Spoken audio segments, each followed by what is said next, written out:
சகோதரர் பக்சிங் அவர்களின் ஊழியத்திலிருந்து விடாய் துணிக்கு ஏற்ற வார்த்தைகள். ஜூலை மாதம் 25ஆம் தேதி. விசுவாசத்தினாலே ராகாப் என்னும் பேசி வேவுக்காரரை சமாதானத்தோடு ஏற்றுக்கொண்டு கீழ்ப்படியாதவர்களோடு கூட சேதமாகாதிருந்தால். எபிரேயருக்கு எழுதின நிருபம் 11ஆவது அதிகாரம் 31வது வசனம். ராகாப் தன் சொந்த வீட்டாரை பற்றி கவலைப்பட்டாள்.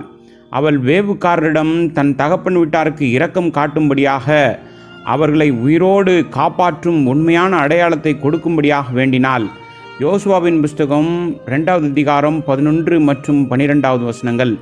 இதுபோலவே ஒவ்வொரு விசுவாசியும் தன்னுடைய குடும்பத்திற்கு ரட்சிப்பை உரிமை கோரலாம். அப்போஸ்தலர் நடபடிகள் புஸ்தகம் 16வது அதிகாரம் 31வது வசனத்தில் நமக்கு கொடுக்கப்பட்ட வாக்குத்தத்தத்தின்படி விசுவாசத்தின் மூலம் நம்முடைய உறவினர்களுக்கு ரட்சிப்பை கூறும்போது பெரிய பரலோக சுதந்திரத்தில் நமக்கு முழு பங்கு கொடுக்கப்படும். பலர் தாங்கள் மறுபடியும் பிறந்ததாக சொல்கிறார்கள். ஆனால் அவர்கள் தங்கள் நண்பர்களுக்காகவும் தங்கள் குடும்பத்தில் உள்ள மனமாற்றம் அடையாத உறுப்பினர்களுக்காகவும் ஜெபிக்கிறார்களா என்று நாம் அவர்களிடம் கேட்கும்போது அவர்களிடம் அதற்கான பதில் இல்லை. நம் உறவினர்களின் ரட்சிப்பில் நாம் அக்கறை கொண்டிருந்தால் பரலோக சுதந்திரத்தில் நமக்கு முழு பங்கு கிடைக்கும். நாம் தேவனுடைய வாக்குத்தத்தத்தை உரிமை கோர வேண்டும் மற்றும் நம்முடைய ரட்சிக்கப்படாதவர்களின் சார்பாக நாம் பரிந்து பேச வேண்டும். நம்முடைய ஜெபங்களுக்கு பதிலளிக்கப்படுவதை காண நாம் நீண்ட நேரம் காத்திருக்க வேண்டியிருக்கும். ஆனால் தயக்கம் அடையாமல் ஜெபத்தில் தொடர்ந்து முழு வீட்டாரின் விடுதலைக்காக நாம் ஜெபிக்க வேண்டும்.